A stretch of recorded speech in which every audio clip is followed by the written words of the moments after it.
En el corazón, duele. Que tu equipo de fútbol pierda, duele.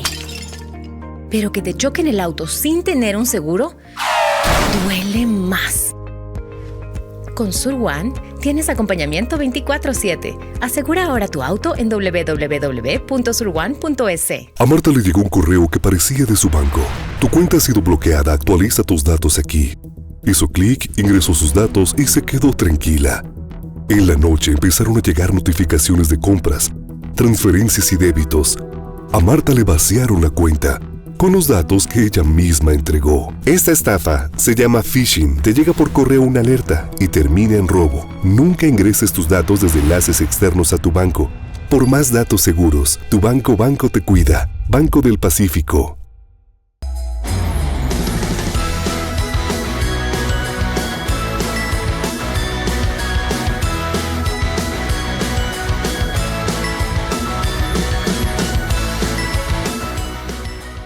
Ecuatoriano empieza un nuevo año con fe. La maleta lista para viajar dando vueltas a toda la cuadra. 12 uvas para la suerte y cientos de objetivos en la cabeza. Y la prenda más suertuda del año. Aunque apriete, pero la fe es solo el inicio. Porque el esfuerzo es de todos los días. Aún queda mucho por hacer, mucho camino por recorrer. Feliz Navidad y un próspero año nuevo. Se trata de seguir intentando y a punta de ganas y trabajo duro lograr lo que nos proponemos. Aunque claro, un poquito de fe nunca viene mal. Este 2026 no será mejor por azar, sino por lo que construyamos juntos. Con fe, con esfuerzo y contigo. En el Hospital de los Valles te ofrecemos mamografía digital 3D, ecografía mamaria y pélvica, desintometría ósea. Agenda tu chequeo al 1-800 Valles. Presenta su informativo Vis a Vis con Janet Inostroza, un espacio de entrevistas, análisis y opinión junto a los protagonistas de la noticia en un diálogo directo. Periodismo de calidad y lo más destacado del acontecer nacional e internacional. Suscríbete a nuestro canal de YouTube Visionaria CC y sigue la transmisión en vivo. Vis a Vis con Janet Inostroza es retransmitido por RTU, Vito TVO, Radio Centro Guayaquil 101.3 FM, Marca TV, Radio Oxígeno 102.1 FM Riobamba, Macro Digital Televisión, OnePlus TV, Radio Online SE, La Naranja SE, Radio Di Blue 88.9 Guayaquil. Aquí empieza Vis a Vis con Janet Inostroza. Bienvenidos. Amigos, amigas, muy buenos días. Bienvenidos a este último programa del año de Vis a Vis con Janet Inostroza.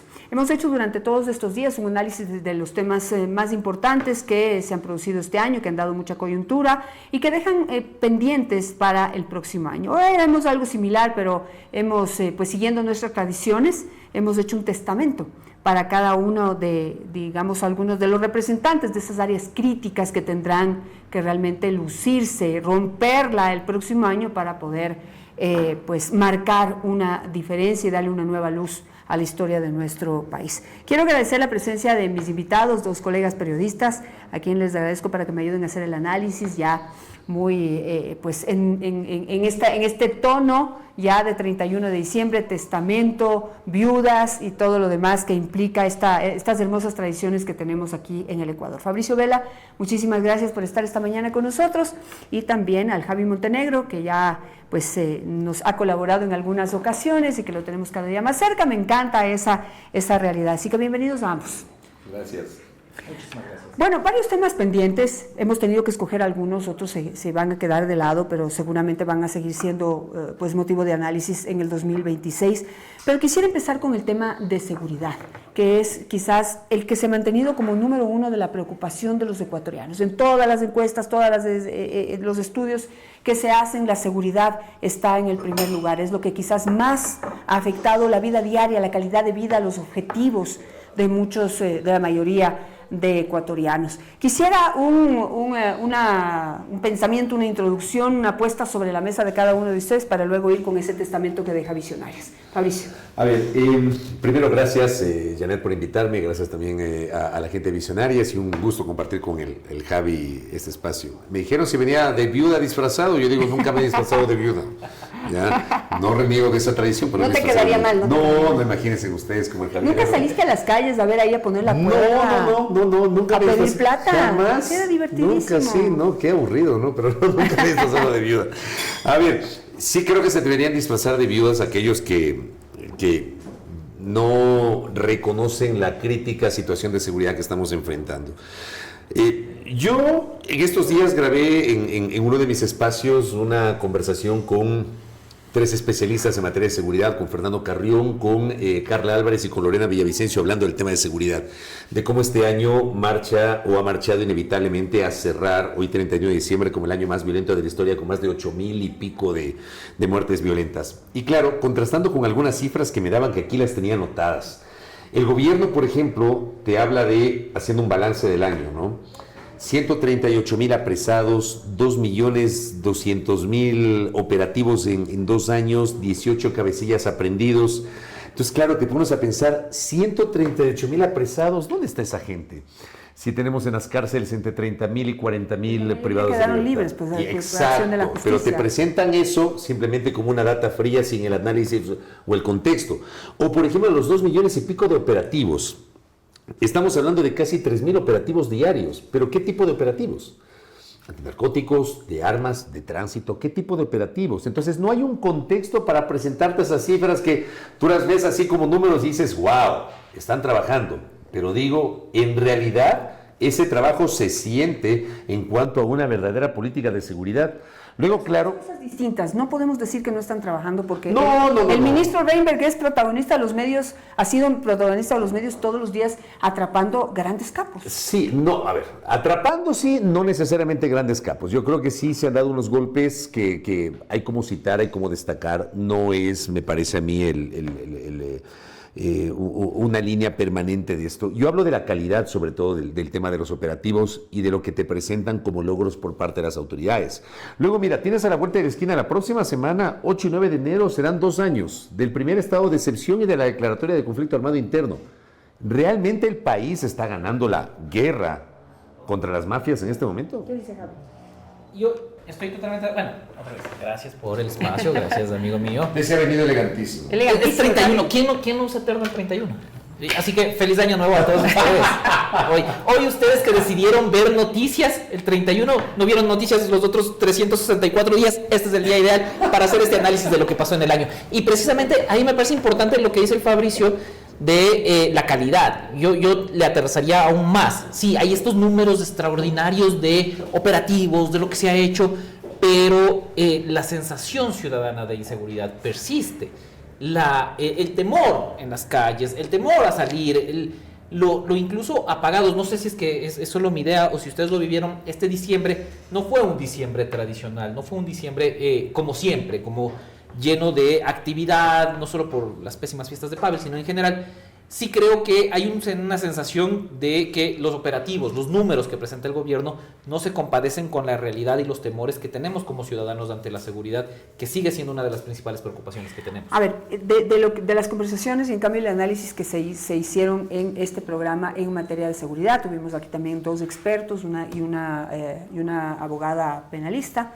Ahí lo que decían es, bueno, más allá de las cifras, el problema es que no está definida o comunicada o transparentada o no se siente la presencia de una política de seguridad que sea como el gran paraguas que acoja estos 2 millones o la cantidad de operativos que hayan hecho, independientemente de esa calidad. No sé si está ahí el problema.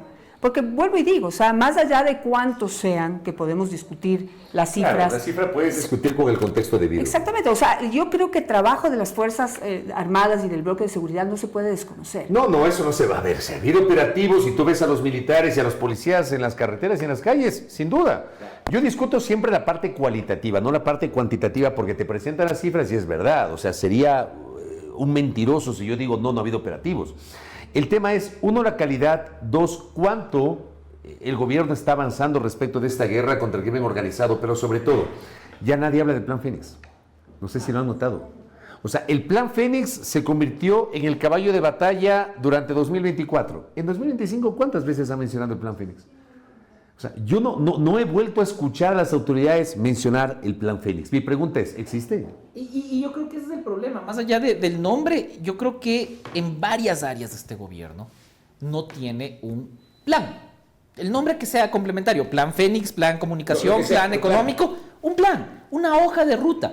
Porque puedes tener un montón de operativos, pero si estos operativos no responden a un esquema mayor de estos operativos se hacen aquí por esto, acá por esto y acá por esto, siguen siendo solo balonazos. Y le voy a añadir otra cosa. Por ejemplo, hay un discurso a mí del ministro Reinberg que me parece absolutamente chocante. Ojo, yo a Reinberg le he destacado algunos de los golpes sin lugar a dudas. Otra vez, sería un fanático, un sectario si no destacó cosas interesantes que ha hecho el gobierno bajo el liderazgo del ministro Reinberg. Pero, por ejemplo, esta narrativa de decirte que 9 de cada 10 asesinados, personas que han muerto fruto de la violencia, tienen antecedentes penales. ¿Dónde ves esa data? O sea, ¿cómo te sustentan y te lo dicen con tanta seguridad, pero dónde muestras la data? ¿En serio? O sea, 9 de cada 10 personas asesinadas tienen antecedentes penales. Por Dios. Y entiendo que los colegas que cubren seguridad han tenido dificultades en los últimos tiempos para acceder a información oficial porque ya no hay cómo ingresar a la web y revisar esa información. Es un detalle no menor, me parece a mí. Les invito ahora porque pues justamente siguiendo esta tradición, este día lo hemos dedicado a que sea un poquito más entretenido y trabajamos en algunas piezas de video para saber cuál es el testamento que en este caso en materia de seguridad le dejamos al gobierno nacional y a los principales protagonistas de los grupos de delincuencia organizada que están hoy algunos en la cárcel del Encuentro, otros por allá en Estados Unidos. Empecemos entonces con este video preparado por Denise Salazar.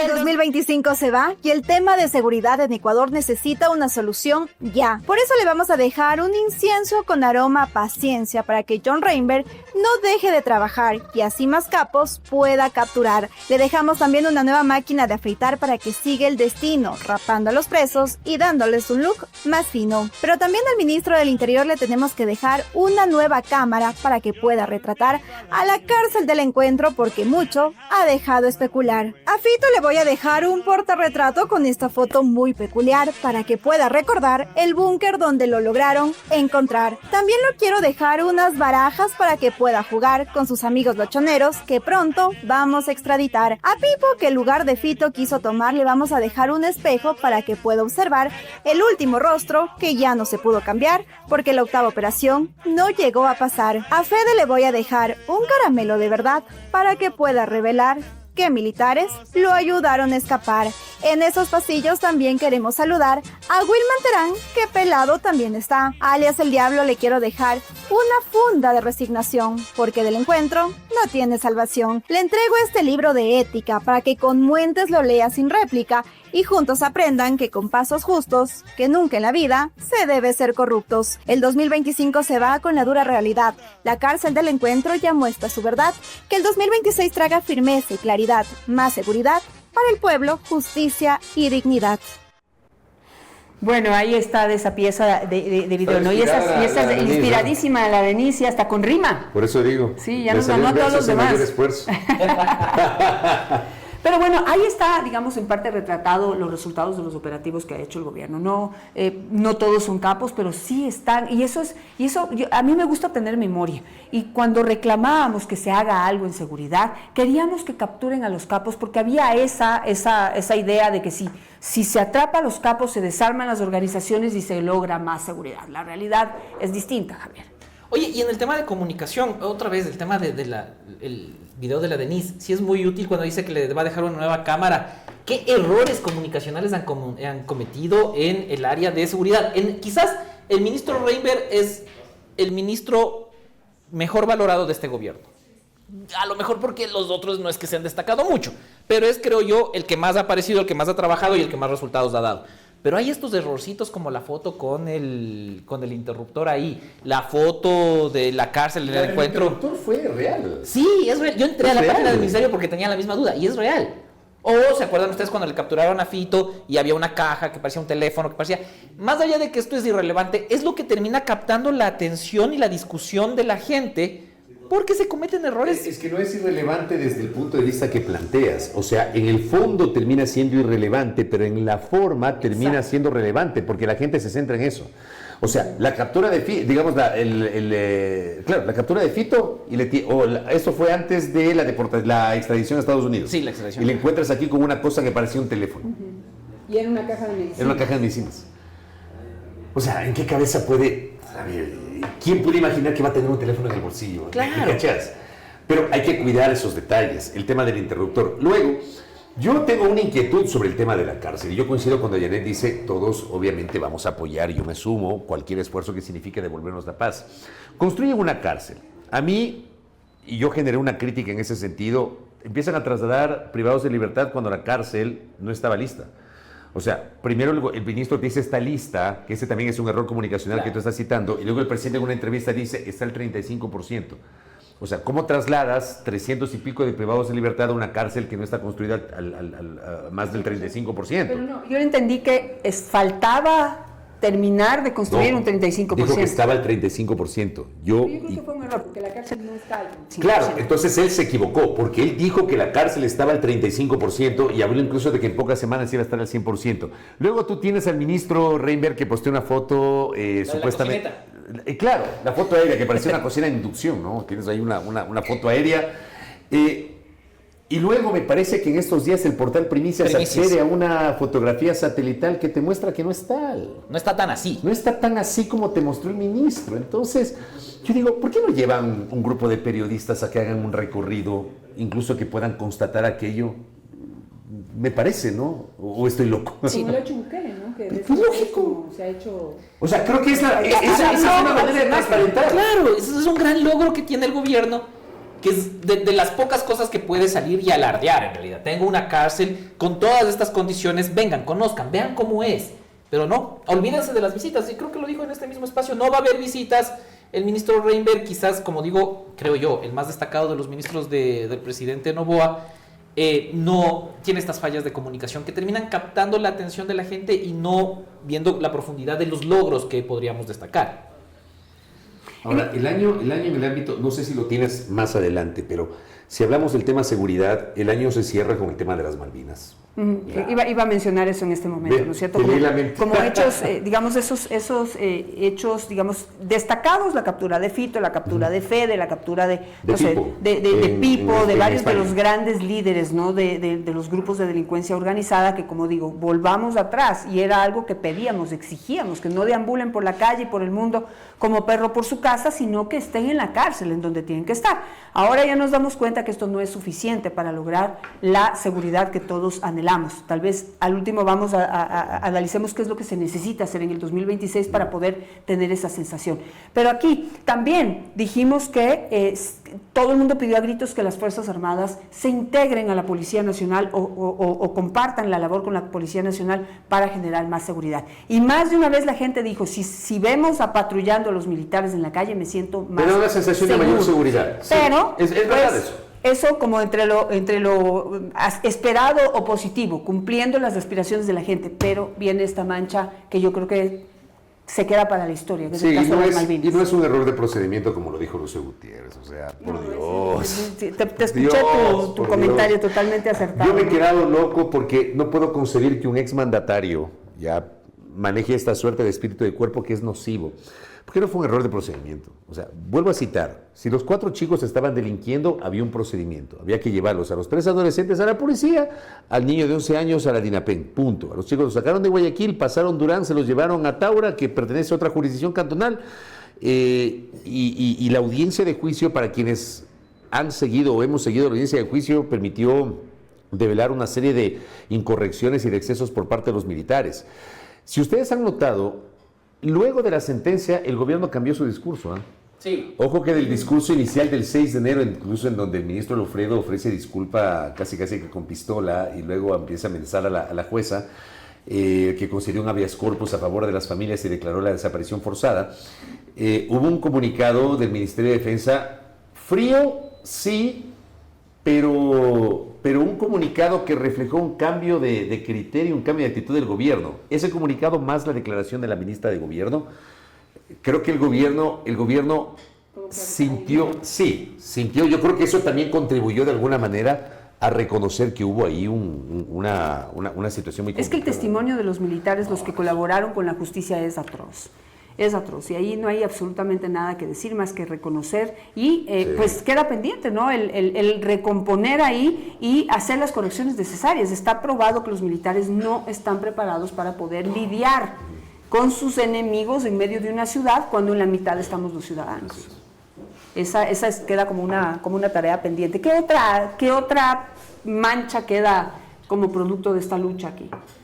El tema de las Malvinas creo que es dolorosísimo por más de una razón. El manejo que el ministro Lofredo dio del tema al inicio fue desastroso. Yo he cuestionado en muchos espacios la responsabilidad política que debería existir aquí, porque él se la jugó por los militares haciendo una disculpa pública que, como bien dice Fabricio, sonaba más a amenaza a la jueza, y luego el ministro no ha dicho mayor cosa, no ha aparecido también a asumir su parte de responsabilidad por el rol que jugó, sobre todo al inicio, cuando todo esto sucedió, y cómo reaccionó en favor de las Fuerzas Armadas y atacando como desafortunadamente muchos comunicadores, atacando a los menores, atacando a los niños, diciéndoles delincuentes de alguna manera. Afortunadamente ese discurso pasó, pero yo sí creo que esa falta de conexión con el lado humano es una característica que es una constante en varios espacios del gobierno, y eso me preocupa muchísimo. Hay que, digamos, de lo aprendido del caso Los Restrepo y ahora el caso de las Malvinas, hay que terminar con el falso espíritu de cuerpo. Les hace más daño, se les voltea, les explota en la cara el falso espíritu de cuerpo. Y que creo que quizá en un momento crítico, luego de el tema de la toma de TC Televisión por parte de un grupo de delincuentes, la imagen internacional que vivimos, lo mal que creo que venían sintiéndose las Fuerzas Armadas y la policía. Yo creo que llegó un momento en que el gobierno dijo, tenemos que respaldarles a toda costa, pase lo que pase, pero aquí estamos pagando las consecuencias de un mal espíritu de cuerpo. Se puede hacer, digamos, como lección aprendida para el siguiente año, se puede diferenciar. Es decir, a ver, señores militares, tienen todo mi respaldo en esto, pero esto de acá, tienen que decir la verdad. Por eso, qué importante hubiese sido que luego de la sentencia de las Malvinas se pronuncie el presidente de la República, ¿no? O sea, qué importante hubiese sido que el presidente diga, mi respaldo irrestricto a las Fuerzas Armadas, pero hay cosas que son intolerables, que son injustificables y que no se pueden admitir. O sea, yo creo que eso ha faltado por parte de las autoridades, empezando por el presidente de la República, el ministro Lofredo Mutis camino al foro. Claro. Por eso yo mencionaba y destacaba que por lo menos la ministra del Gobierno sí se refirió al tema. ¿Ya? Tanto a nivel de un posteo, cuanto en un video y luego en entrevistas posteriores, ella se ha referido al tema, lo cual yo saludo. Pero qué importante hubiese sido que el presidente diga algo. Pero luego ha escrito algunos X, pero no son suficientes. Pero es un tema tan delicado. No, imagínate... Por supuesto, porque además, mira, y vuelve al tema de Gutiérrez. El expresidente decía que dentro de los 3 puntos que mencionó en este video, 2 puntos y pico, que además provocó un montón de reacciones en contra respecto de su postura, él señalaba, por ejemplo, que el presidente ha mentido porque el presidente había ofrecido que iba a garantizar el indulto a los militares. O sea, imagínate tú, estamos hablando de unos militares que cometieron un exceso completamente injustificable e intolerable. Es que es así. La desaparición forzada es un delito de lesa humanidad. Entonces, ¿cómo pretendes que el presidente les indulte? Además, todavía falta saber quién les mató. Esa es otra cosa, porque, ojo, los militares, a ver, ellos están sentenciados por desaparición forzada, no por asesinato. Y no hay evidencias de que ellos hayan asesinado a los chicos. Pero ese es un tema que está pendiente. ¿Quiénes mataron a los chicos? Pues ahora, en este momento, voy a decir algo que sé que no le gusta a la familia, pobres familias también de los militares están sufriendo en este momento, pobres, pero lamentablemente a quien más le interesaba que esos niños desaparezcan es a los mismos militares que quizá en el camino ya se dieron cuenta de la bestialidad que hicieron, que dejaron los niños vivos y que van a hablar, pues. Por eso suscribo a Roberto Aguilar cuando les dice gorilas, ¿no? Totalmente.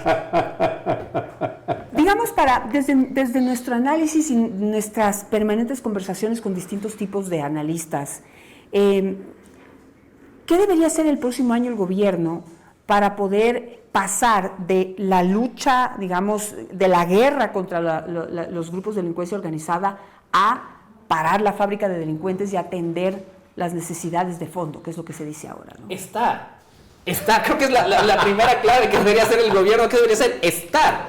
¿Dónde está el presidente? Lo acaba de decir Fabri con el tema de una declaración sobre la sentencia en el caso de las Malvinas.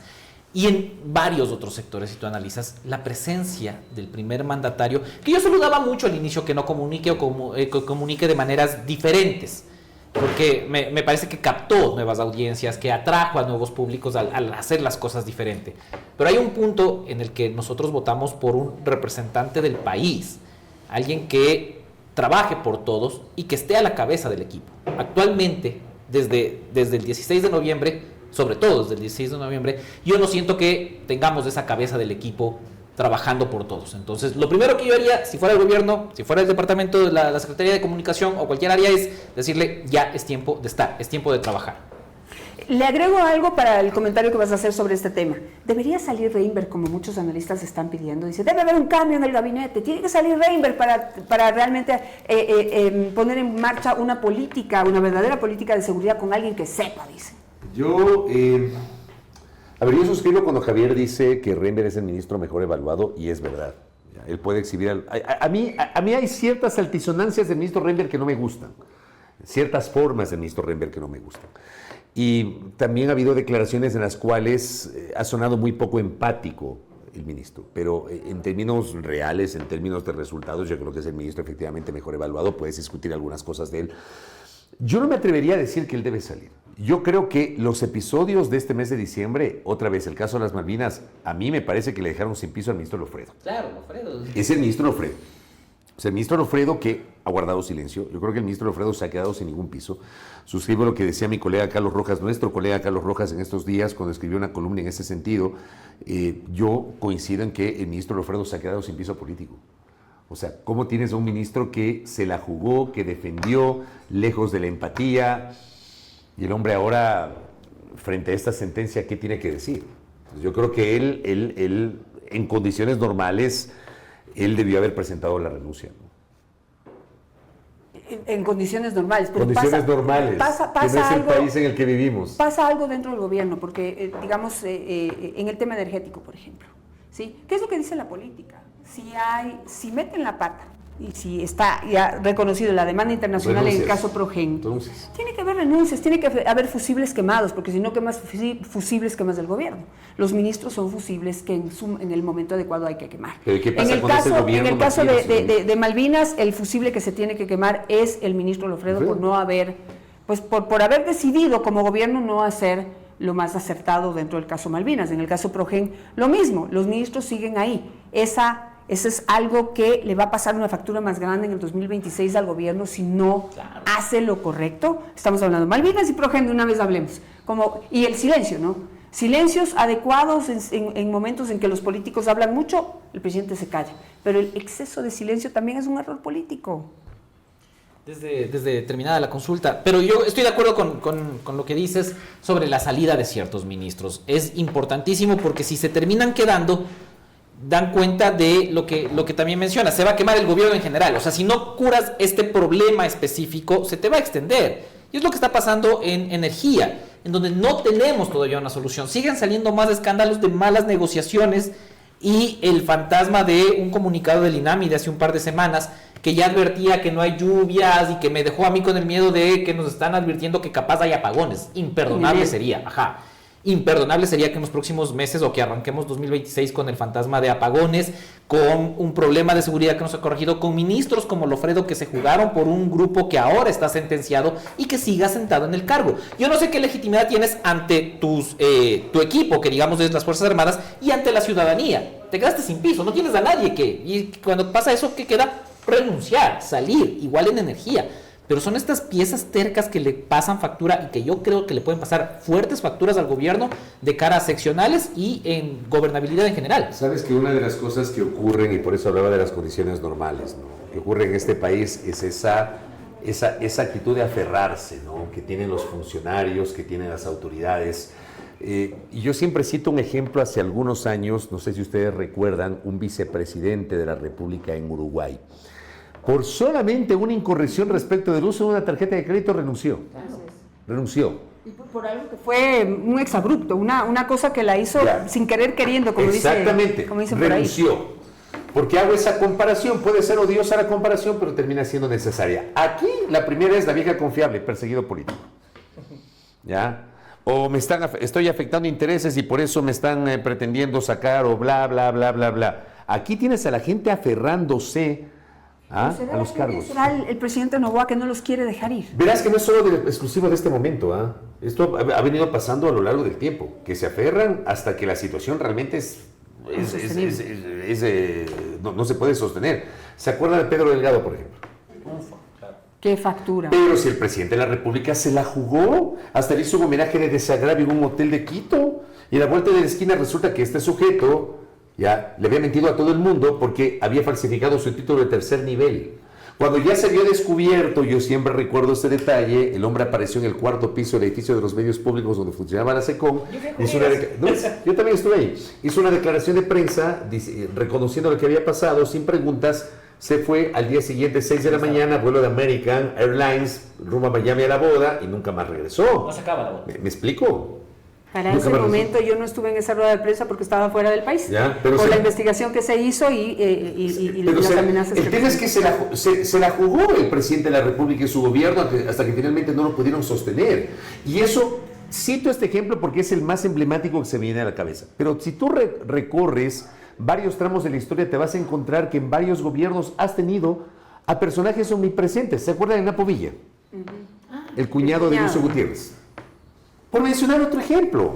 Y así a lo largo del tiempo, para que no digan que solamente hablo del correísmo, ¿no? O sea, también tú tienes que recordar... Santiago Cuesta. Exacto, en el gobierno del presidente Moreno. Y así tienes un...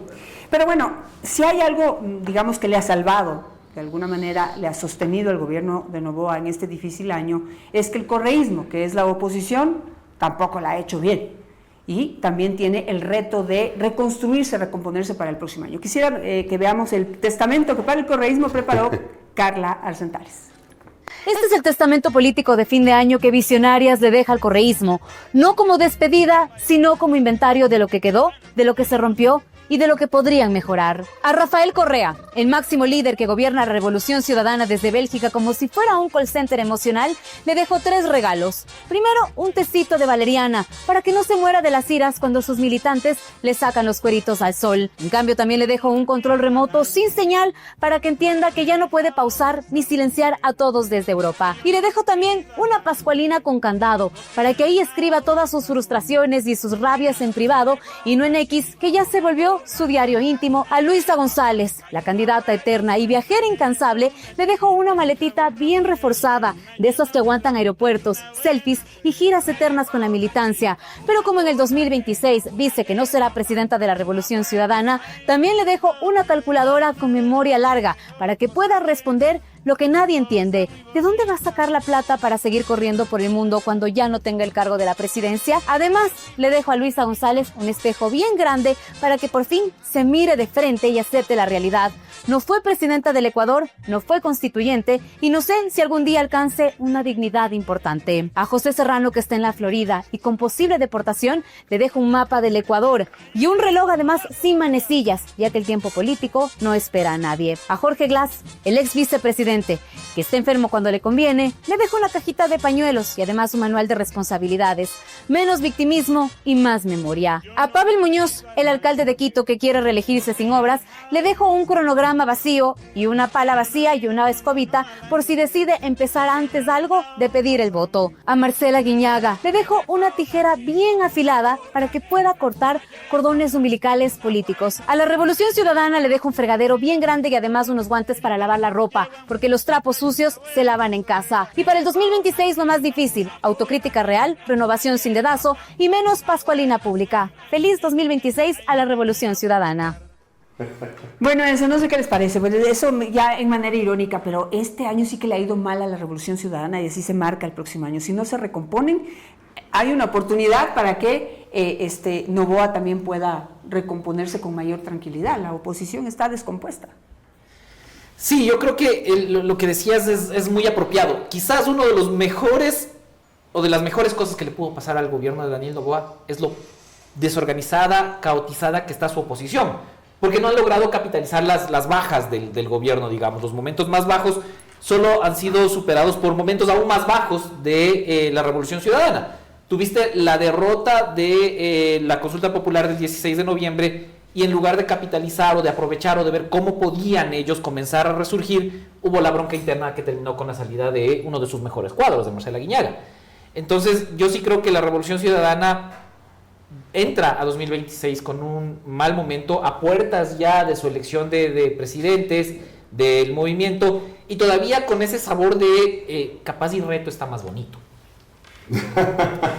Con lo que han llamado la tercera vía. Yo no sé si se puede denominar eso la tercera vía. Pero yo pregunto, ¿no? Cuando hablamos de oposición solamente hablamos de Revolución Ciudadana. ¿Y qué pasa con los otros sectores políticos y sociales? ¿Cuáles? A eso me refiero. Están completamente desarticulados. Tú tienes al Frente Unitario de los Trabajadores, no hablando de los políticos, sino hablando de una organización social. Está completamente desarticulado. O sea, convocan a manifestaciones o convocan a marchas y ya no tienen el mismo impacto que tenían antes. ¿Qué pasa con la Unión Nacional de Educadores? ¿Qué pasa con otro tipo de gremios sociales? ¿Qué pasa con esos sectores que no comulgan con el novoísmo, pero tampoco con el correísmo? ¿Ya? Yo veo una desarticulación total, y cuando hablas de oposición solamente te centras en la Revolución Ciudadana porque es lo que al momento estamos se evidencia. Los más organizados son los que más podrían ocupar ese verdadero lugar de oposición y no lo han logrado, no han logrado capitalizar, como dice Javi, porque están desorganizados por dentro, y eso de alguna manera ha evitado una debacle en el gobierno. Yo tomo con pinzas eso de la oposición, y sé que cuando digo estas cosas los amigos del correo me empiezan a reventarme con los comentarios, ¿no? Estoy valiente. Pero por ejemplo, a ver, hay que recordar que desde el primer momento, después del 17 de noviembre del 2023, ¿por qué menciono esa fecha? Esa fecha se posesiona la Asamblea de Transición. Con los votos de ADN, del correísmo, del Partido Social Cristiano, eligieron a Henry Knopfler como presidente de la Asamblea Nacional. Finalmente se le hizo a Henry Knopfler llegar a la presidencia. Con los votos del correísmo, de ADN y del social cristianismo, aprobaron 5 leyes económicas. ¿Cuándo se rompe? Cuando ocurre el asalto a la Embajada de México en Quito para detener a Jorge Glass. Ahí se rompe. Hubo una fricción inicial por el tema del IVA, que yo la tomo con pinzas. Pero en realidad se rompe el tema con la detención de Glass. Luego llegas a este año y resulta que el correísmo también quería constituyente, aunque te decían que no quería constituyente, porque en realidad sí querían constituyente. Por eso no le hicieron mucha campaña. Y yo creo que el gobierno, que inicialmente quería constituyente, luego se dio cuenta que no convenía la constituyente, porque la constituyente era una aventura. Como habían incluso estructurado el estatuto para la integración de la constituyente, el gobierno corría el riesgo de no tener mayoría en la Asamblea Constituyente. Y si hubiese habido constituyente, aunque hubiesen tenido mayoría, no iba a tener mayoría calificada. E ibas a necesitar pactar con el otro sector político que iba a ser el correísmo. O corrías el riesgo de atravesar todo un engorroso proceso y no aprobar la Constitución. Ese es otro. Que no haya Constitución para los chilenos en 2 ocasiones. Claro. Entonces yo tomo con pinzas el tema de la oposición, sobre todo por estas actitudes medio sinuosas que ha tenido el sector político de Revolución Ciudadana. O sea, no es una verdadera oposición, dices tú. Sí, o sea, yo he sentido que ha sido una oposición a conveniencia, dependiendo de la coyuntura, y para otras simplemente han visto otro lado.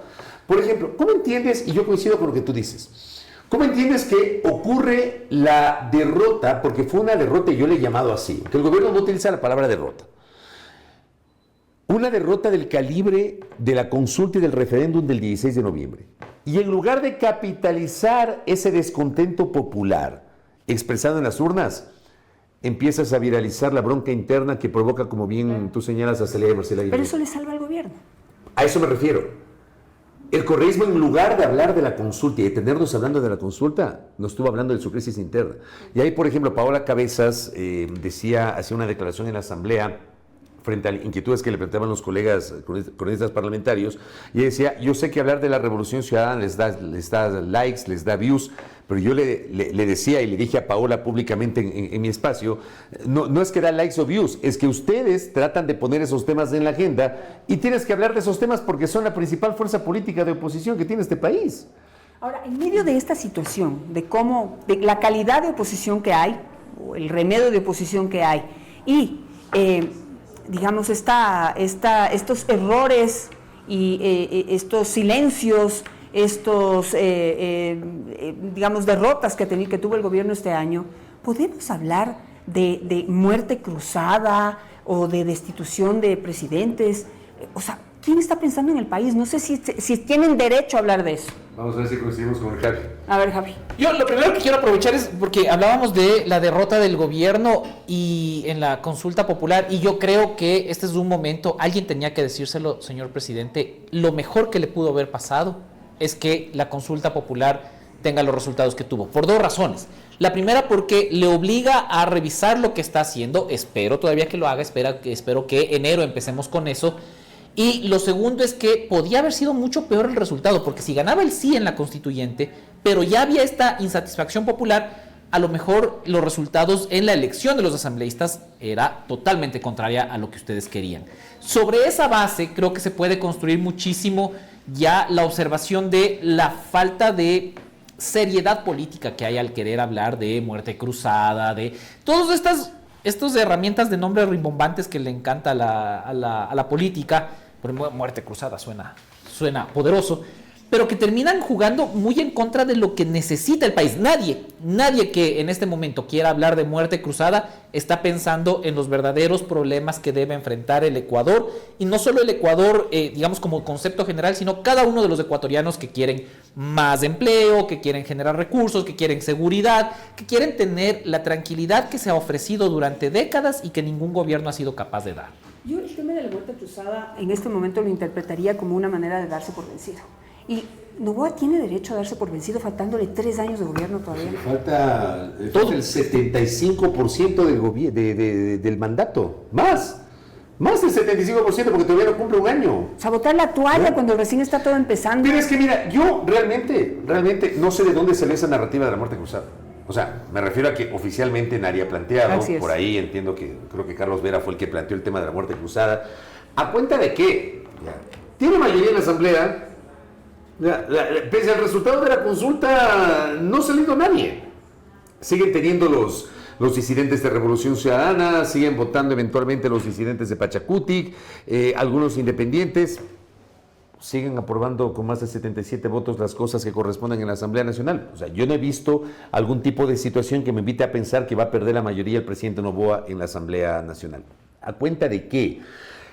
Reflexionando sobre por qué se podría hablar de muerte cruzada, la única explicación que yo encontraría es que el presidente necesita otro proceso electoral porque es un campañero. Es lo único. Pero no hay derecho, porque el país ya no aguanta ni el gasto, ni todo el desgaste alrededor de una campaña electoral. En un año preelectoral, ¿no? Les interesa realmente lo que pasa en el país. O sea, cuando yo tengo un presidente que no dice nada sobre una situación de violencia, una madrugada de un domingo en Esmeraldas, y resulta que aparece en su Porsche circulando a alta velocidad por la principal vía del Cantón San Borondón. ¿Será que está cansado? ¿Está decepcionado? Yo no sé. Esas son cosas, ¿no? Que ha sido muy difícil, amigos, ya no quiero. Oye, esa sensación, ¿no? Brother, te vas 18 días de vacaciones. 18. Del 1 al 18 de enero. Previamente, del 26 al 27 de enero, otro viaje por asuntos personales a Estados Unidos. En enero va a estar 25 días fuera del país. 18 por licencia y 7 días adicionales. Pero no sé si por una con agenda. esto. No importa que se vaya de viaje. Lo que hace falta aquí es alguien que marque el rumbo. Porque digamos se va y no sé, antes los viajes eran como más complicados porque te vas y la comunicación difícil. Él puede gobernar desde donde esté, digamos, o sea, estar al frente de las decisiones. Pero el problema es que se va sin marcar el rumbo, sin ese mensaje para que nos indique que vamos hacia adelante. Ahí voy a discrepar contigo. Yo creo que sí importa que el presidente se vaya de viaje. Sí importa. Aunque tenga una línea clara, aunque tenga sus ministros o lo que sea, sí importa que se vaya de viaje, porque al irte de viaje, teniendo graves problemas y graves urgencias y haciendo unos silencios inexplicables, le estás dando la sensación al país de que no le importa. O sea, de verdad. Yo cuando digo esto, por Dios, y lo he dicho en varias ocasiones, yo no soy opositor del presidente Noboa por si acaso, lo he dicho permanentemente, yo hago periodismo crítico. Oye, a mí me encantaría que le vaya bien al presidente Noboa, porque ¿sabes qué? Hay un momento en el cual, no sé si les ha pasado, colegas, uno está hasta aquí, de la polarización, de los insultos, de la bronca, de que tienes urgencias y estás en otra cosa, de que tienes cosas muchísimo más importantes y estás pendientes de cosas cosméticas, epidérmicas. O sea, uno también llega a estar hasta la coronilla. Entonces, uno quiere que le vaya bien al gobierno de turno. Y me voy a quedar con eso porque creo que en eso coincidimos todos. Vamos a hacer una pausa y enseguida regresamos, porque también le tenemos un testamento al presidente Noboa para que sigamos hablando, así que quédense ahí con esas ideas en la cabeza. Y seguimos con este programa del 31 de diciembre y es momento de las recomendaciones. Agradecer a todas esas marcas que nos acompañaron durante todo este 2025. Como siempre, Aseguradora del Sur, la mejor recomendación. Que se acabe el feriado antes de empezar duele, pero que tu auto quede destruido y no tener seguro duele muchísimo más. Surone con respaldo de Aseguradora del Sur. Contrátalo en surone.es. Y además, Cuenca, si te sientes amenazada, si temes por tu seguridad, si necesitas protección, existe un equipo especializado que responderá con rapidez para brindarte apoyo y también orientación. Tu vida es valiosa, tu seguridad es prioridad. Confía en nuestro equipo y pide ayuda. Puedes comunicarte al 411-0110, ni una menos, libres, fuertes y sin miedo. Y además, esta mañana llegó Vivan para refrescarnos y terminar este 2025. Llénate de frescura, llénate de energía con Vivan Natural Spring Water. Cada sorbo conecta con tu esencia, con lo real, porque Vivan saca lo mejor de ti. Y además, Claro, la magia de la Navidad es compartirlo con lo que amas. Con Claro tienes internet fibra óptica de 550 megas. Y si ya tienes un plan móvil, recibes 15% de descuento más 20 gigas para tus redes sociales. Suma Claro en tu hogar y navega con más velocidad. Y también, ¿aún no sabes cómo adquirir tu casa propia? Aquí la respuesta de algunas dudas que puedas tener del programa Miti Miti. Ingresa a www.mit.gov.es/mitimiti/ para más información, el nuevo Ecuador.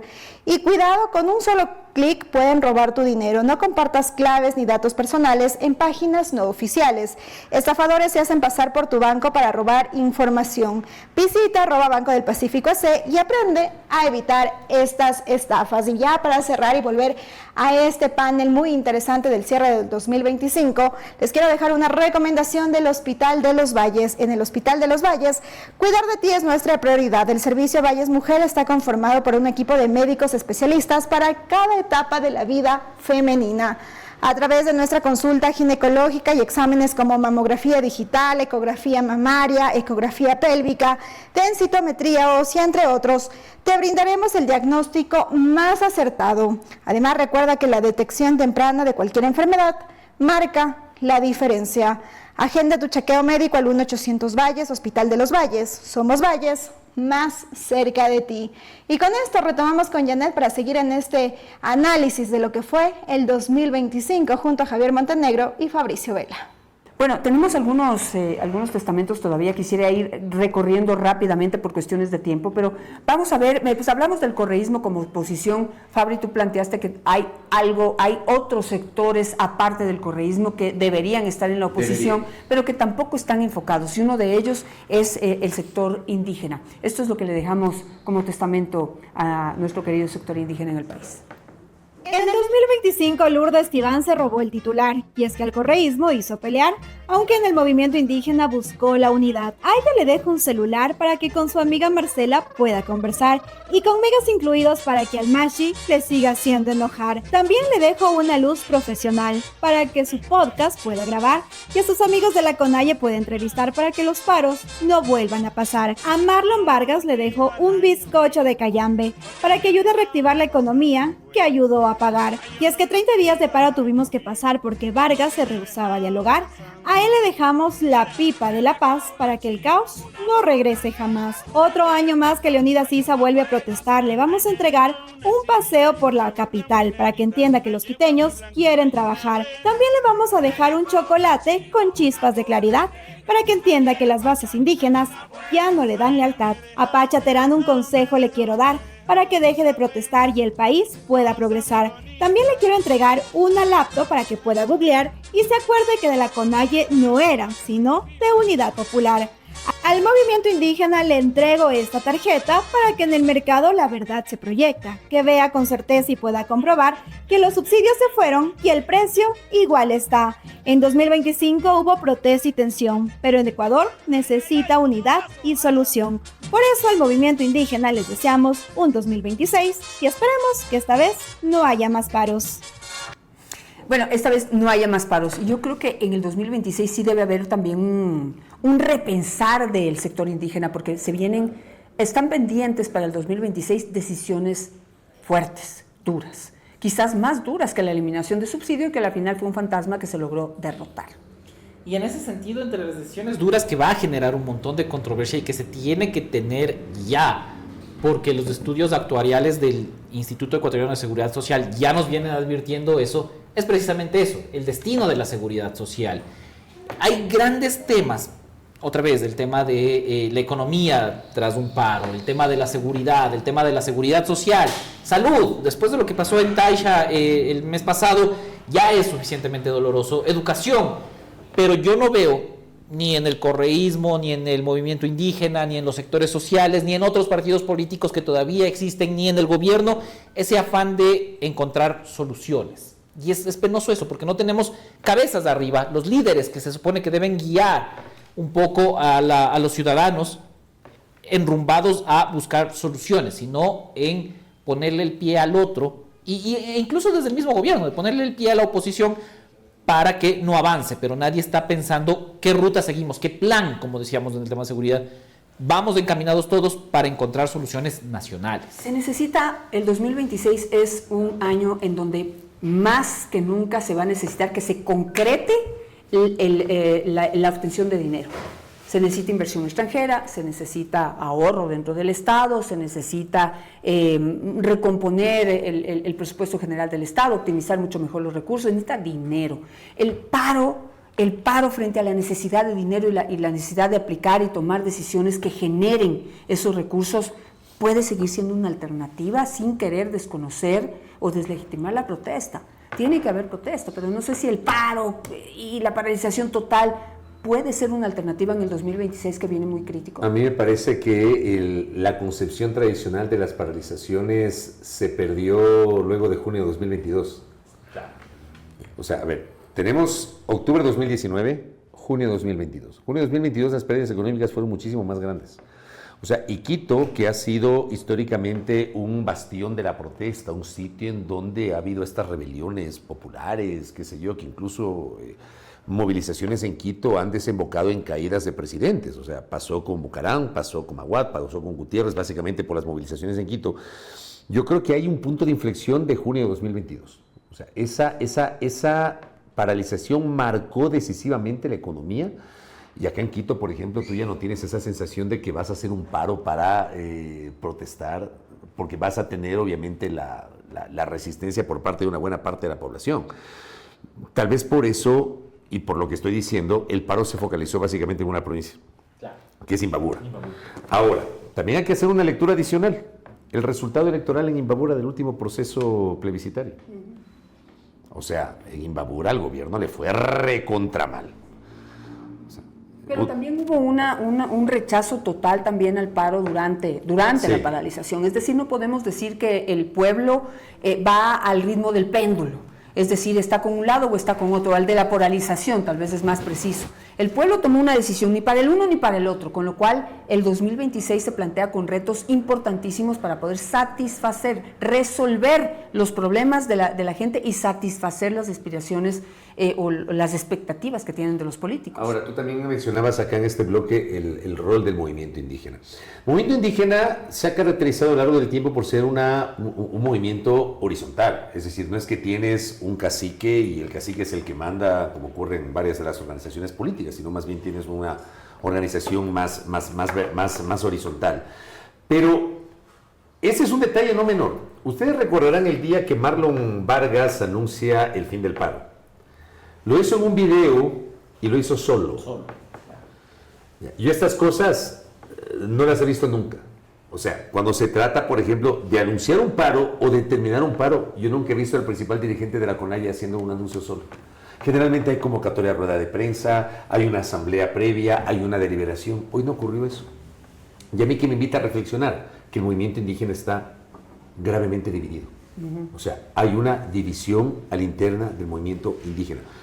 Yo no entiendo a qué jugó en el paro de Imbabura Marlon Vargas. No sé a qué jugó. No le dieron chance para jugar, no le dieron espacio, pienso yo. Yo no sé, realmente. Pero la forma como él anuncia el fin del paro, yo no entiendo. O sea, hay una división a la interna del movimiento indígena. Yo no entiendo a qué jugó en el paro de Imbabura Marlon Vargas. No sé a qué jugó. No le dieron chance para jugar, no le dieron espacio, pienso yo. Yo no sé, realmente. Pero la forma como él anuncia el fin del paro es un tema que a mí me llamó poderosamente la atención. Solo, absolutamente solo, a espaldas del resto de la dirigencia de la CONAIE. Y con la sensación de que 31 días, ¿para qué sirvieron? Para nada. Porque no ganaron nada. Finalmente el gobierno no se dio. El gobierno se mantuvo. No se dio. Así es. Y el próximo año yo creo que se vienen batallas fuertes, porque como dije, bueno, digamos, tenemos una serie de problemas, entonces la salud, la educación, la seguridad, y todos, aparte de una política, de tener claridad, de tener un camino marcado, una luz, se necesita dinero. No sé si ustedes coinciden en esto. Yo creo que no se puede patear más para adelante el hecho de que si necesitamos inversión extranjera, el sector más atractivo para la inversión extranjera es el de la minería.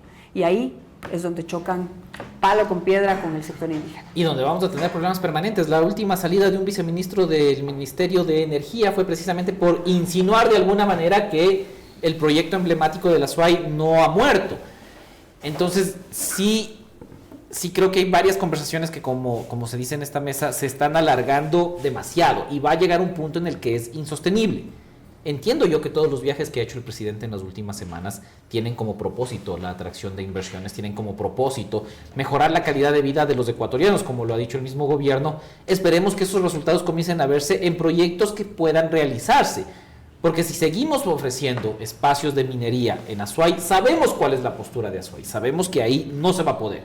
A lo mejor tenemos que repensar cuáles son las alternativas. Yo estoy de acuerdo contigo, yo creo que el tema minero se puede trabajar de una manera responsable, se puede hacer proyectos mineros, se puede hacer minería en el Ecuador que sea responsable, que sea lo menos, no va a haber nunca una sin contaminación, pero lo menos contaminante posible y lo más económicamente rentable para los intereses del país. Pero desafortunadamente no hay ese trabajo previo, porque a la par que yo estoy buscando inversiones afuera, como gobierno, debería tener un equipo del gobierno nacional trabajando adentro con la gente para explicarles los beneficios de esta inversión extranjera. Entonces debería tener trabajando a todo el gabinete encargado del área social y del área económica, explicando por qué es bueno que este proyecto de inversión de afuera que estoy buscando es necesario que entre al país. Y eso yo no siento que haya una conexión entre todos los viajes que hace el presidente y las realidades de las localidades. Traducido a la política, Pablo, ¿sí? El gobierno estará consciente de que puede capitalizar la debacle en la que está la oposición que hay, lo que hay, el correísmo, el indigenado, y pues de ahí hay otros focos de oposición que no llegan a ser tan fuertes.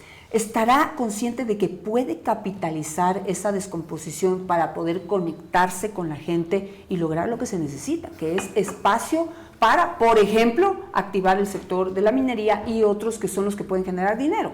Quisiéramos que se invierta en otra cosa. ¿Cuál? No hay. ¿Pero qué pasó en Cuenca?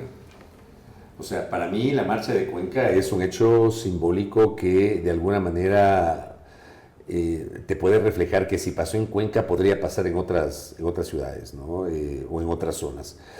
Es complejo el de alguna manera pronosticar que el gobierno podría de alguna manera liderar una corriente en función de la minería sin tomar en cuenta lo que pasó en Cuenca, que fue una marcha ciudadana. O sea, la marcha de Cuenca, sí, hubo presencia de actores políticos, sin duda, pero no fue una marcha organizada por los políticos, fue una marcha ciudadana, fue una marcha multitudinaria. Yo creo que esa marcha puede marcar un punto de inflexión.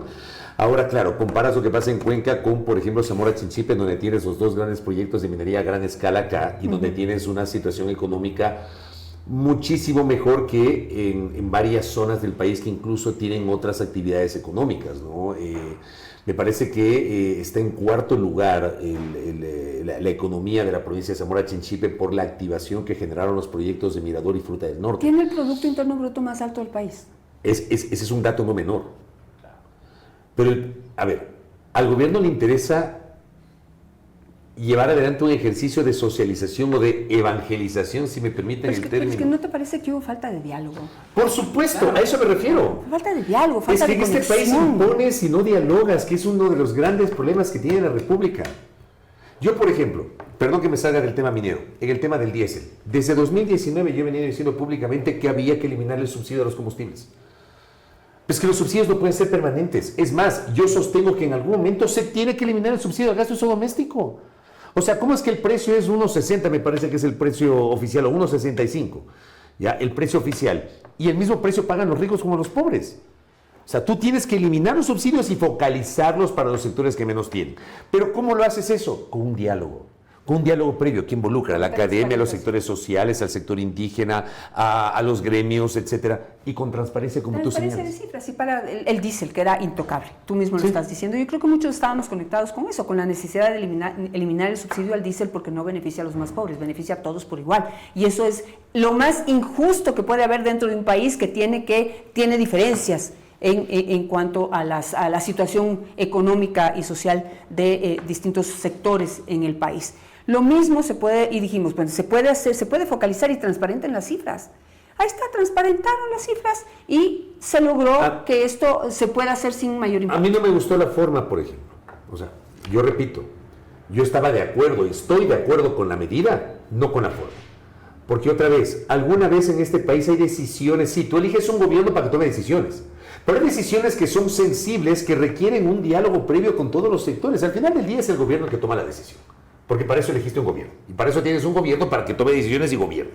Pero hay cosas sobre las cuales tienes que generar un diálogo. ¿Por qué es tan difícil? Pero Fabri, es difícil porque tú les planteas, es la realidad. Cada vez que los gobiernos anteriores anticipaban la necesidad de tomar esa decisión, el país se incendiaba. Les dabas tiempo para prepararse, porque estamos hablando de sectores de oposición o incluso sectores sociales, políticos sociales como los indígenas, que tú les anticipas y te queman el país. Pero es un problema del país. No hay cómo avisarles. Es un problema del país. Sí, porque no están conscientes de la decisión. Lo toman como una bandera política, ¿sí? Como un logro, como algo que es un tesoro en el tema político a lo que no quisieran renunciar, a pesar de que el daño que le hacía a su propia gente. Ahora mira, por ejemplo, lo que pasó en octubre de 2019. Nos tuvieron un mes, todo el mes de septiembre hablando del aumento del IVA. No sé si ustedes se acuerdan de ese detalle. Todo el mes de septiembre hablando del aumento del IVA. Llega el 1 de octubre, eliminación de los subsidios, el decreto 882 del presidente Moreno, que en cambio detonó los episodios que son de dominio público de octubre de 2019. Ahí, por ejemplo, no hubo anticipación, Janet. No hubo anticipación, porque nos estuvieron hablando del IVA. Ni siquiera los empresarios. Yo siempre recuerdo que el hoy embajador de Ecuador en Estados Unidos, en ese tiempo era presidente de la Cámara de Industrias y Producción, Pablo Zambrano. Pablo Zambrano me dijo en una entrevista: nosotros no sabíamos, nunca conversaron, nosotros estábamos preparados para el tema del IVA. Pero ¿no creen que para el 2026, y para ir un poquito más rápido, sobre todo por el tiempo de ustedes, el 2026 debe ser un año en que se inaugure el diálogo? Y no solamente de parte del gobierno, sino de parte de todos los sectores que inciden en la paz y en la tranquilidad y en el desarrollo de nuestro país. Debería, pero yo no veo ambiente para eso. No sé si Javi... Pero de lado y lado. Sí, no, desde luego. Javi. Es que un diálogo no puede ser en una sola vía, pues tiene que ser en doble vía. Y yo creo que es importantísimo lo que mencionan, porque hay dos hechos que a mí me llaman muchísimo la atención. Uno es la protesta de Cuenca y el otro es el resultado en la consulta. ¿Por qué? Porque son las muestras más puras de este año de que la ciudadanía no está siguiendo necesariamente los liderazgos impuestos, el tema del movimiento indígena, el tema de la marcha que fue muy de la gente, y la campaña por el no también, porque como bien decía el Fabricio, el correísmo sí quería constituyente, pero fue un movimiento de la gente, la calle, los jóvenes. Los carteles que decían vota no venían del lado de un partido o de un movimiento político, era muy ciudadano. Si es que no se inaugura el diálogo, yo creo que finalmente 2025 fue el año donde nos dimos cuenta que las masas, la ciudadanía, no necesita a líderes políticos para hacer sentir su opinión, su criterio. Pasó en Cuenca, pasó en las elecciones de la consulta popular de noviembre. Si no hay este diálogo, que parece que nadie quiere, desde las cabezas me refiero, la ciudadanía va a seguir haciéndose sentir en los espacios que pueda. Y eso es lo que pasó en 2025. El 2025 yo creo que pasa a ser el año de la gente, donde la gente se cansó de los liderazgos que no le están dando resultados y decidió tomar acciones propias desde sus lados. Y esto es algo que hay que tomar en cuenta para que el 2026 sea un año de evolución y no de retroceso como tal vez lo estamos previendo. Quisiera que pasemos al tema internacional, que también deja muchos comentarios, sobre todo por lo sucedido con Trump, con Maduro y con Petro. Veamos qué es lo que nos preparó Emilio López. El año se acaba y en noticias internacionales 3 personajes no dejaron de destacar. Nicolás Maduro, he visto que te gusta adelantar la Navidad. Seguramente lo haces porque sabes que tu tiranía tiene fecha de caducidad. Te dejaría una cámara para que guardes los últimos recuerdos de tu reinado, pero dudo que la puedas conservar en el lugar donde ojalá termines, con uniforme y número, no con banda y micrófono. Y no intentes escapar, y menos por agua. Últimamente el Caribe está tan vigilado que tus panas la pasan mal. Eso sí, no puedo irme sin dejarte un regalo. Te vi envidioso del Nobel de la Paz, así que te dejo tu propio trofeo a la deshonra, por haber destruido un país entero. Trump, a ti te dejo un sub y baja, porque durante este año eso es lo que hiciste con tus aranceles, y unos buenos lentes, para que te des cuenta que para mucha gente emigrar no es plan, es necesidad. Gustavito, te dejo un GPS con modo coherencia, porque tú eres capaz de decir una cosa en la mañana, otra en la tarde y al final culpar al imperio. Y como te dio por visitar Manta, dejando a un lado al país con más preguntas que respuestas, que si fue privado, que si fuiste a escribir, te dejo una bitácora de viaje para que por primera vez tus versiones se pongan de acuerdo entre ellas. Esperemos que el año que viene tengamos más estabilidad, que los líderes internacionales actúen como tal y que a Ecuador empiecen a beneficiar, pero sobre todo que haya paz mundial. ¡Feliz Año Nuevo! Muy bien, Latinoamérica gira hacia la derecha. No sé si es un punto de conversación para mis invitados. Y yo creo que este año 2026 va a ser un año de definiciones para Venezuela y para Cuba. No sé si lo vemos así, para centrarnos en el área de Latinoamérica. O sea, está claro que Latinoamérica está girando hacia la derecha. O sea, mira lo que pasó en Chile. Tienes a un ultraderechista, como le han dicho al presidente electo Kast. Tienes lo de Bolivia, con el presidente Paz. No sé qué vaya a pasar en Perú, pero Perú va a ser muy difícil que gire hacia la izquierda. O sea, no veo yo nada en ese sentido. Colombia tiene la vuelta de la esquina a las elecciones y lo más probable es que vuelva, digamos, un político, una figura del centro hacia la derecha. Pero depende del candidato, ¿no? Hasta ahora no hay claridad en ese sentido y por eso Petro y izquierda siguen con oportunidad. Sí, pero no les veo yo con esa gran fuerza al sector político de la izquierda en Colombia en este momento. Habrá que esperar, obviamente. Tú que viviste en Colombia sabes cómo se comporta la política colombiana. Efectivamente, Latinoamérica en este momento está girando hacia la derecha. Ahora, no se olviden del péndulo, ¿no?, que tenemos en la región. Ha pasado en Argentina, ha pasado en Brasil, en la propia Chile. Veamos, ¿no? Ahora, en Argentina, digamos, es el que Argentina marca la temperatura. Después de Argentina está Ecuador. Y en Argentina, pese a que ha sido muy duro el proceso, empieza ya a dar resultados. No se sienten todavía abajo, ¿no?, en el bolsillo de la gente, pero digamos ese orden que prometió Milei. El orden fiscal. Sí, está en marcha, ¿no? El problema es que si no lo siente la gente a nivel de abajo. Claro. Es lo que pasa aquí cuando alardeamos muchísimo y lo hacen todos los gobiernos y es comprensible. Yo cubrí mucho macroeconomía en el Expreso.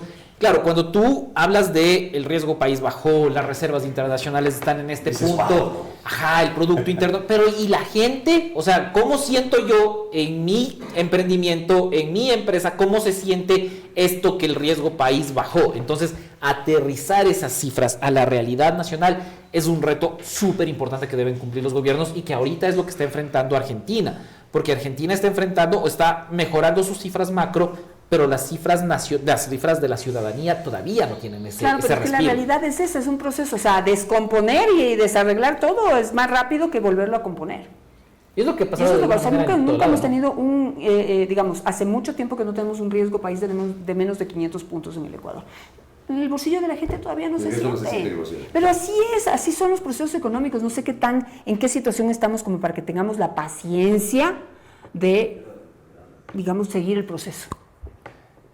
La paciencia yo creo que existe en función de la polarización que estamos enfrentando. O sea, yo así le asocio e incluso comparo con otros momentos, otros episodios de la vida política del país de los últimos tiempos. Por menos la gente te salía a protestar. Ahora la gente no te sale a protestar. Es que creo que es un tema no menor, ¿no? Pero yo creo que eso es una bomba de tiempo también, porque lo mismo se estaba diciendo en México con la presidenta Claudia Sheinbaum, que la gente no salía a protestar hasta que de pronto un día la generación Z salió y dijo, ya, basta. La generación que estaba en el teléfono, porque ahora protestamos en X, protestamos en Twitter. ¿Y será que eso se extrapola acá? Yo creo que va a llegar un punto. ¿Crees? Es que no hay, o sea, no hay tenemos paciencia generación que te Z aguante. aquí que esté conectada con esa posibilidad, con ese poder. Yo creo que comienza, lo que decía, los resultados de la consulta son ya una expresión ciudadana de alguna forma que se debe leer.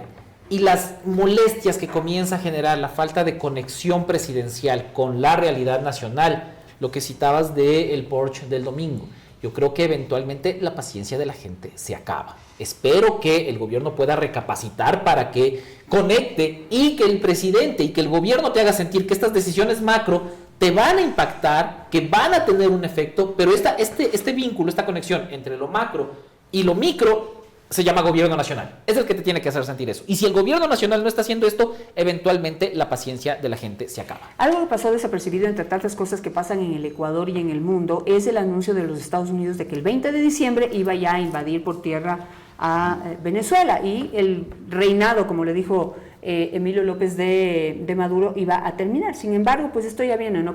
Es como el cuento del lobo, el lobo y Pepito.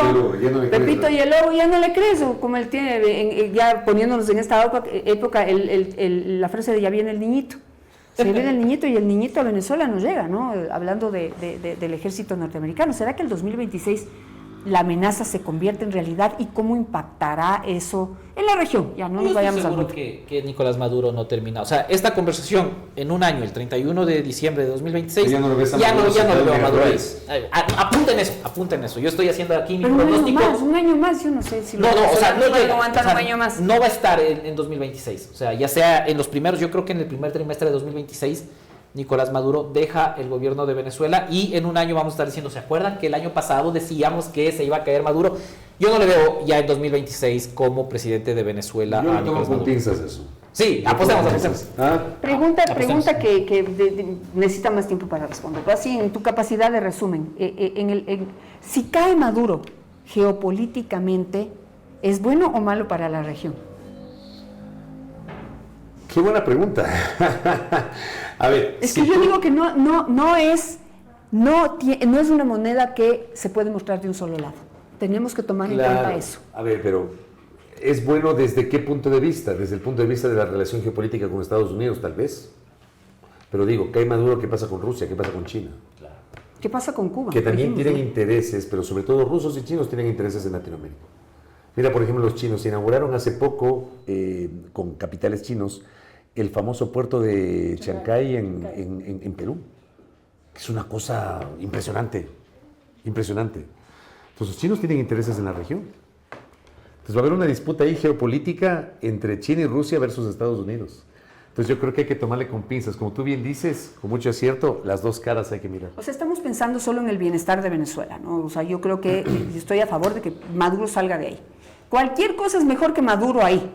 Y se tiene que inaugurar una buena historia. Ahora, la intervención de Estados Unidos en ese proceso no se queda solo ahí, pues eso va a impactar, le da otro espacio dentro de la geopolítica que impacta en la región, se vuelve mucho más poderoso políticamente sobre nuestra región. Ahora mira que cuando uno habla de lo que podría hacer Estados Unidos, esto que tú decías, el cuento de Pepito y el Lobo, es inevitable hacer la comparación con lo que pasó en Panamá, cuando hubo la invasión y la detención de Manuel Antonio Noriega para que caiga esa dictadura. Son otros tiempos, ¿no? Tal vez en aquel tiempo, finales de la década de los 80, el mundo probablemente toleraba ese tipo de invasiones o ese tipo de acciones extranjeras. Yo no sé si este escenario se pueda tolerar al día de hoy en el mundo. ¿Me explico? O sea, son otros tiempos. Y tal vez por eso Estados Unidos se la piensa y dice, sí, pero me aguanto. Sí, pero... O lo presiona Maduro, negocio con Maduro, que eso también es una suerte de leyenda urbana, que supuestamente Trump ha hablado con Maduro, que Maduro se iba a ceder, que no sé qué. Pero yo creo que Estados Unidos ya hubiese ejecutado una operación si estuviese lo suficientemente seguro y convencido.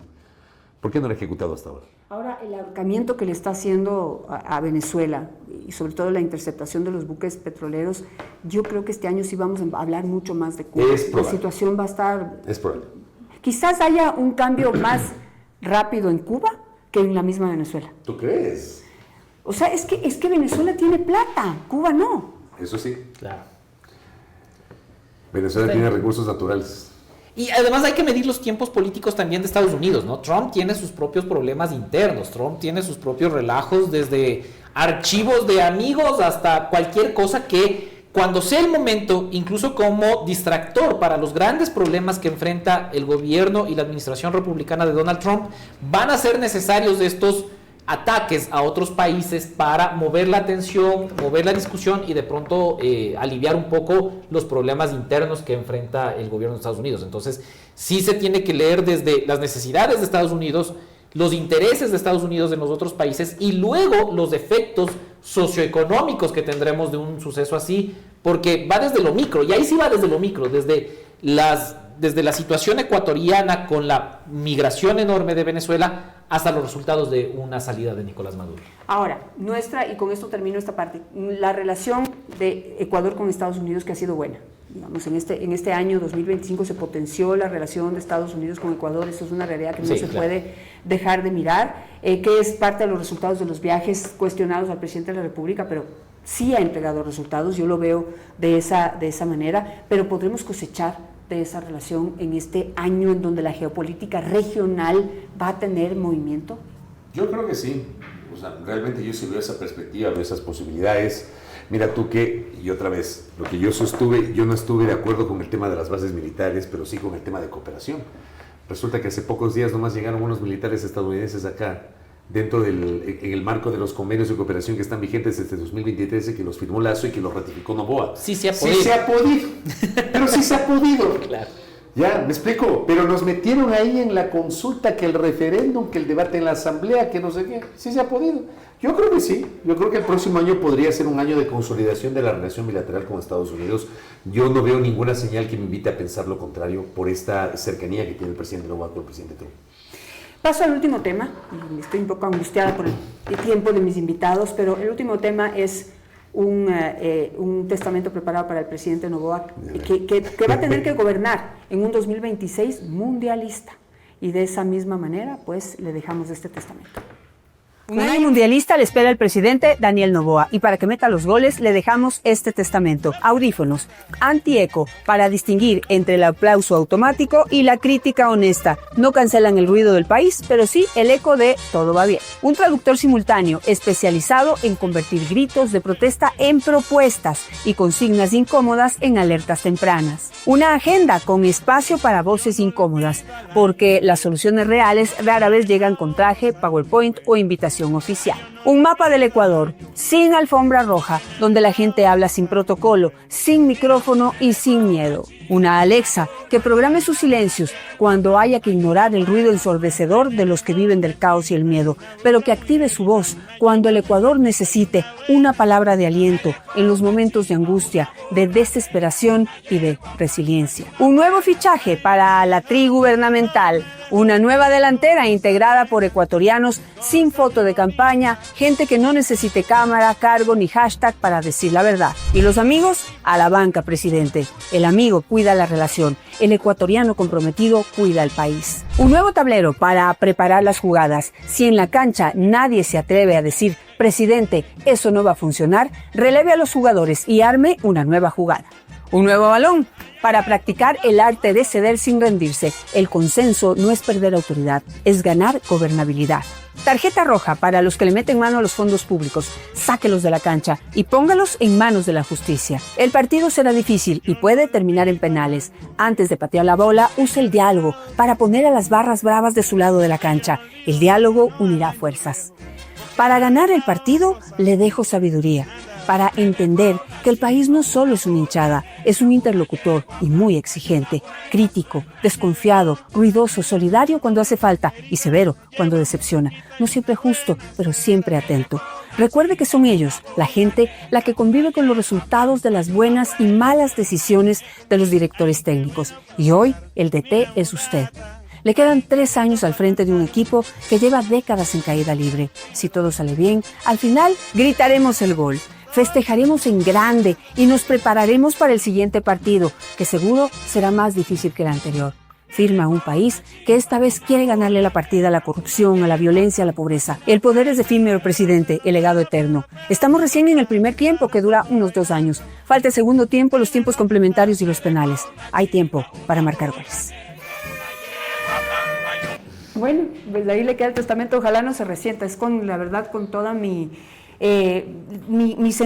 sinceridad, mi transparencia y mis ganas de que le vaya bien. Me conecto con lo que dijo Fabricio al inicio de este programa. Queremos que le vaya bien a usted, porque si le va bien a usted, nos va bien a todos los demás, principalmente a quienes más angustia están pasando en este momento, que viven pobreza, que viven de cara, cada vez que salen de su casa, se encuentran con la inseguridad allí, en la puerta de su casa, que sus hijos están en peligro.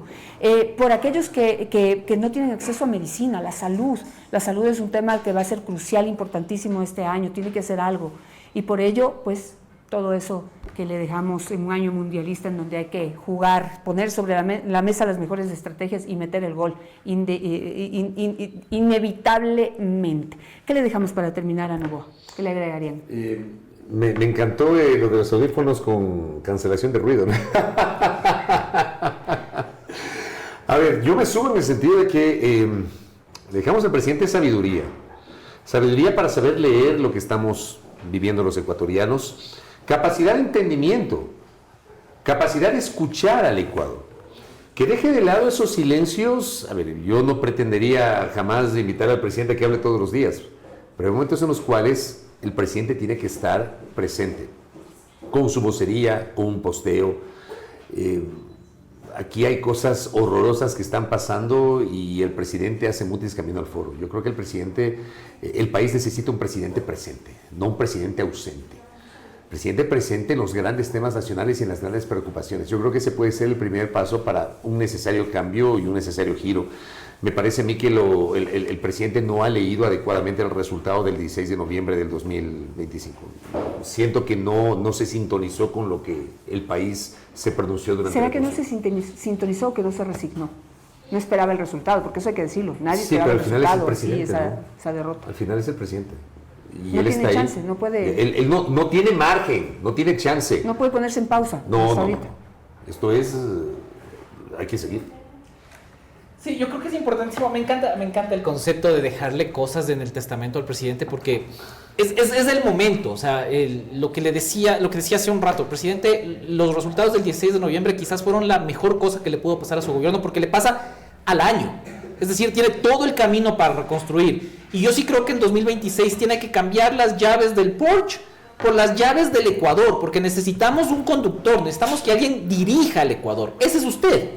Solo necesita cambiar de vehículo, cambiar ese lindísimo que tiene en Vía San Borondón por el vehículo que nos lleve a todos los ecuatorianos a esa estabilidad económica, en seguridad, emocional que necesita el Ecuador. Me voy a quedar con eso. Les agradezco muchísimo. El tiempo ya se nos acabó, pero creo que está claro que se necesita rectificar, se necesita marcar el rumbo, se necesita realmente tomar el volante con las manos, para referirme con las dos manos. Con las dos manos. Este es un vehículo, el Ecuador, que no puede entregarle a nadie, no puede confiarle a nadie, no se le puede entregar a un chofer, por más experiencia y por más confiable que sea. El vehículo del Ecuador tiene que conducirlo usted. Y creo que la mayoría de ecuatorianos estamos todavía conectados con esa buena energía para que le vaya bien. Le quedan 3 años más. No hay chance de botar la toalla. No hay chance de entregarle el volante a alguien más. Es el momento más bien de tomar el volante con mayor seguridad, de quitarse las gafas quizá, para poder ver súper bien y llevarnos hacia adelante. Es el triunfo. Solamente podemos ir para adelante. Cualquier paso que demos hacia atrás, realmente la debacle se va a sentir, y se va a sentir muy fuerte, y ya no estamos para aguantar. La resiliencia también tiene un punto y un límite. Muchísimas gracias a todos. Gracias por invitarnos. Gracias a ustedes. Gracias por venir. Bueno, feliz año a todos otra vez.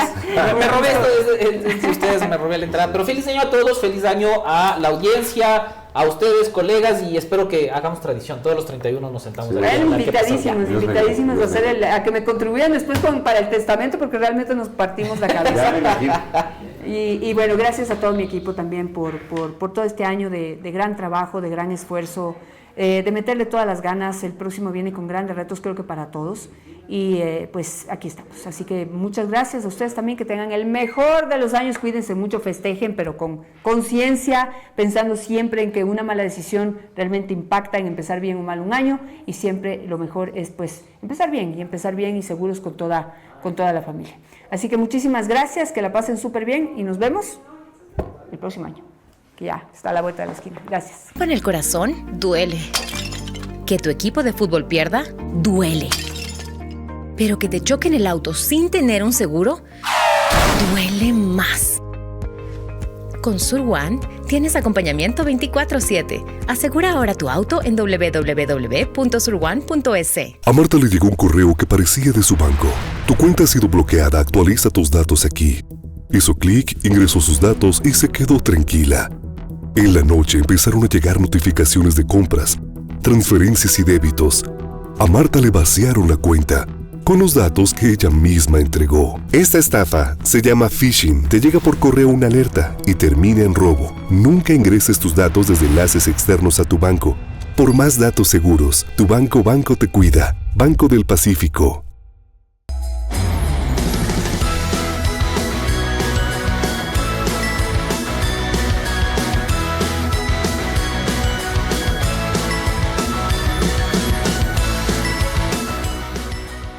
Ecuatoriano empieza un nuevo año con fe. La maleta lista para viajar dando vueltas a toda la cuadra. 12 uvas para la suerte y cientos de objetivos en la cabeza. Y la prenda más suertuda del año. Aunque apriete, pero la fe es solo el inicio. Porque el esfuerzo es de todos los días. Aún queda mucho por hacer, mucho camino por recorrer. Feliz Navidad y un próspero año nuevo. Se trata de seguir intentando y a punta de ganas y trabajo duro lograr lo que nos proponemos. Aunque claro, un poquito de fe nunca viene mal. Este 2026 no será mejor por azar, sino por lo que construyamos juntos. Con fe, con esfuerzo y contigo. En el Hospital de los Valles te ofrecemos mamografía digital 3D, ecografía mamaria y pélvica, densitometría ósea. Agenda tu chequeo al 1-800 Valles. Visionarias presentó su informativo Vis a Vis con Janet Nostroza, un espacio de entrevistas, análisis y opinión junto a los protagonistas de la noticia en un diálogo directo. Vis a Vis con Janet Nostroza es retransmitido por RTU, Vito TVO, Radio Centro Guayaquil 101.3 FM, Marca TV, Radio Oxígeno 102.1 FM Riobamba, Macro Digital Televisión, OnePlus TV, Radio Online SE, La Naranja SE, Radio Di Blue 88.9 Guayaquil.